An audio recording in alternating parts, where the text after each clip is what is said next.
ദൈവനാമം മഹത്വപ്പെടട്ടെ. കൊലോസ്യ ലേഖനം 1-ാം അധ്യായം 6-ാം തിരുവചനം. സുവിശേഷത്തിൻ്റെ വളർച്ച. സുവിശേഷത്തിൻ്റെ സാർവലൗകിക പ്രചരണം എന്നത് ഈ ലേഖനത്തിലെ ഒരു പ്രധാന ആശയമാണ്. സുവിശേഷത്തിൻ്റെ ഫലങ്ങൾ അത് പ്രചരിച്ച് എല്ലായിടത്തും കണ്ടുകൊണ്ടിരിക്കുന്നുവെന്ന് പൗലോസ് അപ്പോസ്തലൻ കൊലോസ്യരെ ബോധ്യപ്പെടുത്തുന്നു. അവർ അവലംബിച്ചിരുന്ന ഈ പുതിയ മാർഗത്തിൻ്റെ വിത്ത് മറ്റു പല സ്ഥലങ്ങളിലും വളർന്ന് ഫലം കായ്ച്ചുകൊണ്ടിരിക്കുന്നുവെന്ന സത്യം അവരുടെ വിശ്വാസ സ്ഥിരതയ്ക്ക് സഹായകമായി. മാത്രമല്ല, ക്രിസ്തുവിൻ്റെ ശക്തി പരോക്ഷമായി അവരെ ബോധ്യപ്പെടുത്തുവാനും ഇത് സഹായിച്ചു. ദൈവവചനത്തിൻ്റെ വിത്ത് മുളച്ചു വളർന്ന് 30, 60, 100 മേനി വിളവ് നൽകുന്നത് ആ വിത്തിൻ്റെ ഗുണവും നിലത്തിൻ്റെ ഫലഭൂഷ്ഠതയുമാണ് വെളിവാക്കുന്നത്.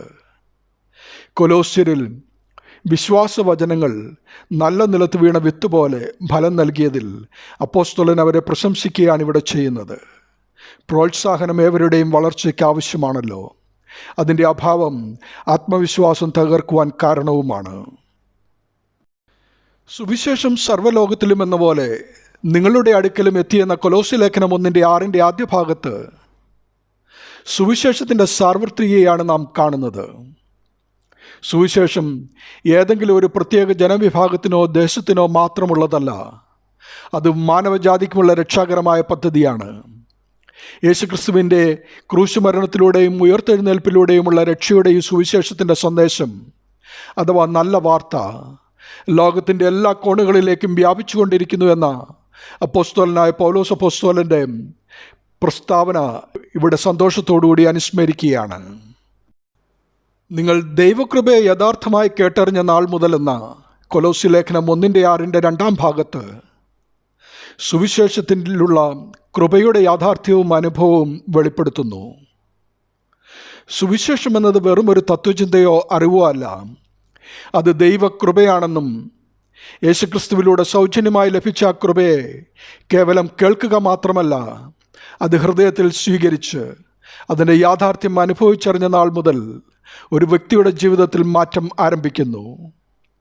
സത്യസുവിശേഷം യഥാർത്ഥമായി സ്വീകരിച്ചുകൊണ്ട് നമ്മുടെ ജീവിതത്തിൽ സുവിശേഷത്തിൻ്റെ മാധുര്യം നിറയണം. നിങ്ങളുടെ ഇടയിൽ എന്ന പോലെ സർവ്വലോകത്തിലും ഫലം കായ്ച്ച് വർദ്ധിച്ചു വരുന്നു എന്ന 3-ാമത്തെ ഭാഗത്ത് സുവിശേഷം സ്വീകരിച്ചവർ ഫലം കായ്ക്കുകയും വളരുന്നതിനെക്കുറിച്ചാണ് ഇവിടെ പ്രതിപാദിക്കുന്നത്. അടുത്ത ചിന്ത, സത്യസുവിശേഷം മനുഷ്യഹൃദയങ്ങളിൽ വേരുറയ്ക്കുമ്പോൾ അത് 2 പ്രധാന ഫലങ്ങൾ പുറപ്പെടുവിക്കുന്നു.